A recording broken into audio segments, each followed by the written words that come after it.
Hello students, हमने कल आपको कौन कौन से टेंस बताए थे बताओ।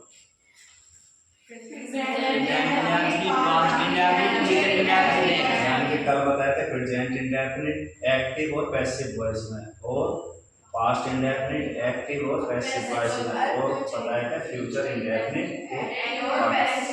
ठीक है, तो हर इंडेफिनिट ने अपने कंटीन्यूअस की क्या ली थी पैसिव में, ठीक है। इसलिए हमने आज कंटीन्यूअस टेंसेस की पैसिव नहीं बताई, क्योंकि इनका एक क्रम है। ये परफेक्ट जितने भी हैं, present perfect, past perfect, future perfect, ये भी उसी तर्ज पर काम कर रहे हैं। ये भी अपने कंटीन्यूअस से भी क्या लेंगे, हेल्पिंग पर। और कंटीन्यूअस क्यों नहीं लिए, क्योंकि वे आपको किसी की हेल्पिंग वर्ब नहीं लेते, वे खुद ही अपनी हेल्पिंग वर्ब रखते हैं, इसीलिए उन्हें हम नेक्स्ट टाइम बताएंगे। ठीक, अभी आ जाओ। तो उन सब इंडेफिनिट्स ने जब पैसिव बने थे तो किसकी हेल्पिंग वर्ब ली थी, अपने अपने कंटीन्यूअस। प्रेजेंट इंडेफिनिट ली थी प्रेजेंट कंटीन्यूअस की इजेमा, और पास्ट इंडेफिनिट ली थी पास्ट कंटीन्यूअस की वाज, और फ्यूचर इंडेफिनिट ली थी फ्यूचर कंटीन्यूअस की विल बी और शैल। ठीक, अब हमारा आज है प्रेजेंट परफेक्ट, यानी कि जो काम प्रेजेंट में वर्तमान में समाप्त हुआ उसे चुका है, दिया है से प्रदर्शित करेंगे। यानी ठीक, इधर पास्ट परफेक्ट चुका था, यानी कि पास्ट में काम हो चुका, खाया था, गया था, लिया था, पास्ट परफेक्ट की पहचान है। फ्यूचर परफेक्ट में फ्यूचर में होगा काम समाप्त, खा लिया होगा, गया होगा, आया होगा। ठीक, ये तो होगी। ये किसकी पहचान है, हमारे एक्टिव की होगी। अब इधर हमने सूत्र लिख दिया, एक्टिव का सूत्र वो जो आप पहले से भी जानते हैं। सब्जेक्ट होगा, अगर एक वचन सब्जेक्ट है, एक वचन करता है, ही, सी, इट या कोई भी नाम, ठीक, उसके साथ क्या लगेगा, हैज लगेगी। क्या लगेगी, केवल हैज। और फिर मेन वर्ब की थर्ड, इस सब में थर्ड है, इसका मतलब परफेक्ट जितने भी होते हैं मेन वर्ब की उसमें थर्ड आती है। और पैसिव का पहले मैंने आपको बता रखा कि उसमें भी बी थ्री आते हैं। ठीक, तो इसमें एक वचन करता ही, सी, इट, राम के साथ हेल्पिंग वर्ब हैज आएगी प्रेजेंट परफेक्ट में, और क्या लगेगी, वर्ब की थर्ड। फिर जिस पर वर्ब का या काम का असर पड़ रहा है उसे ऑब्जेक्ट कहते हैं, फिर वो रखा जाएगा। ठीक, अगर इसका पैसिव बनाते हैं तो ऑब्जेक्ट ए क्या है, एक्टिव। ध्यान से सुनो, एक्टिव का ऑब्जेक्ट इधर आया, लेकिन जब ये ऑब्जेक्ट इधर आएगा तो सब्जेक्ट के रूप में रखा जाएगा। ठीक, और इसकी फिर हेल्पिंग वर्ब पैसिव की क्या होगी, एक वचनकर्ता के साथ हैज भी, ठीक है, यानी कि बीन बढ़ गई, क्योंकि इस प्रेजेंट परफेक्ट कंटीन्यूअस की हेल्पिंग वर्ब है हैज बीन, हैज बीन। सही, तो ही, सी, इट, राम के साथ क्या आ रहा है, और बाकी बहुवचनकर्ताओं के साथ है। फिर क्या है, बी थ्री, चलो बी थ्री तो उसमें भी है इसमें। ठीक, लेकिन फिर बाई लगाएंगे जो पैसिव है, और बाई के बाद एक का सब्जेक्ट, यानी कि जब ऑब्जेक्ट आपका आ गया तो ये सीट तो खाली है, लेकिन जो सब्जेक्ट किस रूप में जाएगा, ऑब्जेक्ट में। अगर इधर आई होगा, अगर ये देखो इधर ही होगा तो किस में जाएगा, इधर बाई। ठीक है, और अगर इधर ये सी होगा तो पैसिव में क्या बनेगा, समझ गए। इसीलिए बस इसी तरह से अभी समझ लेंगे। ये तो एक्टिव का सूत्र है, सब्जेक्ट, पास्ट परफेक्ट का हेल्पिंग वर्ब हेड, और बी थ्री और ऑब्जेक्ट। पैसिव का देखो, एक ऑब्जेक्ट तो इधर आना ही आना, सब्जेक्ट से रूप। फिर इसमें इसके कंटीन्यूअस की हेल्पिंग वर्ब क्या है, इस टेंस से हेल्पिंग आ गई, फिर वर्ब की थर्ड फॉर्म आ गई, और फिर बाई अपनी रखना ही अपने पास है, बस एक का सब्जेक्ट, क्योंकि जब ये इधर आ गया तो ये इधर जाएगा ऑटोमेटिक। ठीक, फिर इधर आ जाओ। अब ये फ्यूचर परफेक्ट में क्या, will have, shall have, I we के साथ क्या आया, शैल हैव, मैंने लिख भी दिया, आई वी के साथ शैल हैव, और बाकी जो बचे जितने भी करता है उनके साथ क्या आएगा, विल हैव। इसकी यानी कि हेल्पिंग वर्ब फ्यूचर परफेक्ट क्या है, विल हैव और शैल हैव। वी थ्री इसमें भी आती, तो जितने भी परफेक्ट और जितने भी पैसिव होते हैं वो वी थ्री तो आनी है, तो एक पक्का नियम बना। अब देखो इसका पैसिव का एक का ऑब्जेक्ट यानी कि एक्टिव का ऑब्जेक्ट इधर आ गया, फिर विल हैव बीन बढ़ गई, बीन क्यों बढ़ी, क्योंकि हर टेंस अपने कंटिन्यूअस की हेल्पिंग वर्ब देगा, तो ये भी तो देगा। तो विल हैव बीन या shall have been V3 by का प्लस एक का सब्जेक्ट, यानी कि ये इधर से आ गया। ठीक, अब आ जाओगे सिर्फ एक ही वाक्य ही इसी समझने में बढ़िया तरीके से। ठीक है, फिर वाक्य वह हमें बुला चुका है, कौन सा टेंस का वाक्य है? प्रेजेंट। कर्ता कैसा है इसमें? कैसे पता लगाया कर्ता का? कि काम करने वाला कौन है, तो हमें पता चला वह, और वह कितने हैं? एक। तो इसकी तर्ज में बनाएंगे इस सूत्र की, he has called us।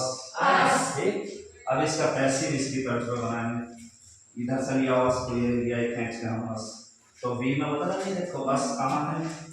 us देखो ये इधर v आया नहीं, तो कर्ता बनेगा तो v बन गया v। लेकिन v कैसा करता है? एक वचन दो वचन, तो इसके साथ है भी है, देखो है भी, हैज भी नहीं है भी। फिर v3 यानी ओल्ड आया, फिर बाई का पैसे है तो बाई आया, और बाई के बाद क्या आया? ये ए का ऑब्जेक्ट, ये वाला यहाँ ए का सब्जेक्ट, ये कहाँ गया? देखो ये, तो क्या बोल रहा है? ये किस में बदला? देखो ही में बदल रहे थे, तो ही का बाई हो गया। ठीक, यानी कि जो आगे है वो पीछे जाएगा, लेकिन बाई के बाद ऑब्जेक्ट बन गए, और जो पीछे है वो आगे आएगा, केवल सब्जेक्ट आजाद बन गए। सही, वही नियम इसमें। एक ये वह हमें बुला चुका, वह हमें कौन बुला चुका था? और इसमें हैड, यानी कि इस पे चलेंगे, ही हैड बुलाने की कॉल्ड भी थी, और कौन बुला चुका था? किसे, मतलब किसे? हम, किसे से आएगा ऑब्जेक्ट, तो ही हैड कॉल्ड अस।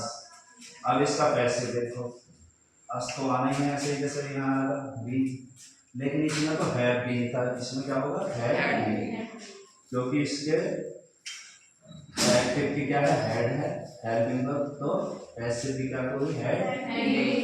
फिर वही है V3 इधर आ गए, फिर बाई लगाया, फिर ए का सब्जेक्ट, यानी कि ए का सब्जेक्ट ही, क्या है?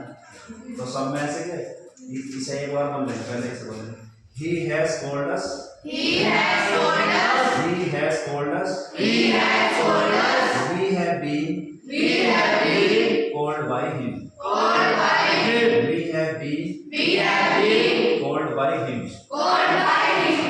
he had called us, we had been called by him। वह हमें बुला चुका होगा, कौन बुला चुका होगा? भी रख दिया, एक्टिव का सूत्र मिलेगा भी, और ही क्या है? शेष करता है, आई भी तो ना है, तो आई भी के साथ शैल है था, लेकिन इसके साथ भी है, और ये क्या है हमारा? एक्टिव, ये एक्टिव का सूत्र देखते हैं। ठीक है, तो फिर इसके साथ V3, ये तो आगे मिल रहा है V3, और इसके बाद ऑब्जेक्ट क्या है? हमें।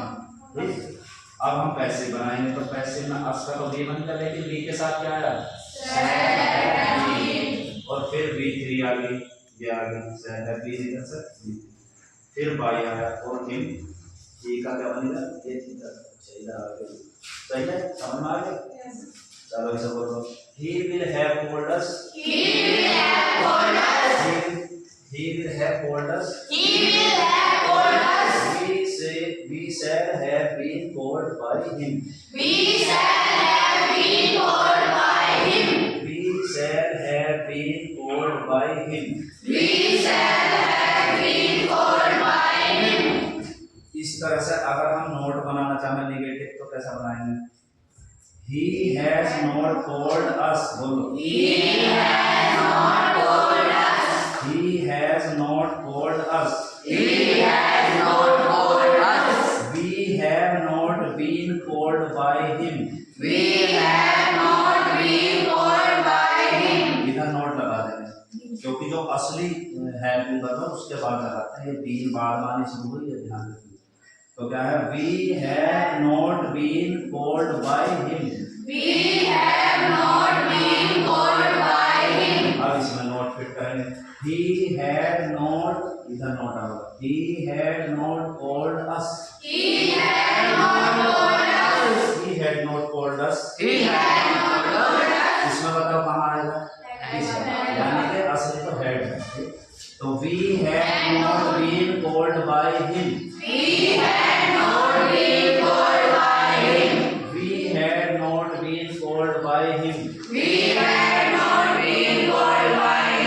अब इसमें note, he will not have called us, he will not have called us, we shall not, ये देखो इधर ही आना, ये तीन है, इसमें गड़बड़ हो जाएगा कि है के बाद लगा, लेकिन असली देखो, असली कहाँ से शुरू चलेगा, जब से फ्यूचर इंडेफिनिट है तो will shall चल रहा है, फिर है पड़ा, ठीक? तो we shall not have been called by him, हो गया। अगर इसका इंट्रोगेटिव बनाना, इंट्रोगेटिव तो क्या होता है, क्या वाला हमारा, क्या शुरू हुआ है, तो देखो क्या करते हैं, इंट्रोगेटिव अगर बनाएंगे तो क्या हो जाएगा, इधर ये इसकी जो है ये हेल्पिंग वर्ब इधर आ जाएगा, क्या बना सकते हैं, हैज ही टोल्ड अस, बोलो हैज ही टोल्ड अस, तो बाद में क्वेश्चन मार्क लगा देंगे, ठीक है? ऐसे इसका बना देंगे had he told us, question mark, और will he have told us. इसी तरह से पैसिव की भी हेल्पिंग वर्ब असली वाले निकालने के बाद पूरा नहीं निकल जाएगा, क्या असली जो है हमारी, असली क्या है, जैसे विल से है, चाहे हैव आ गया हो, बीन आ गया हो, फिर उसमें मोस्ट कितनी हो, लेकिन मम्मी तो एक ही है, तो इस तरह से बना लेंगे, कर लेंगे। ठीक, थैंक्स फॉर वॉचिंग।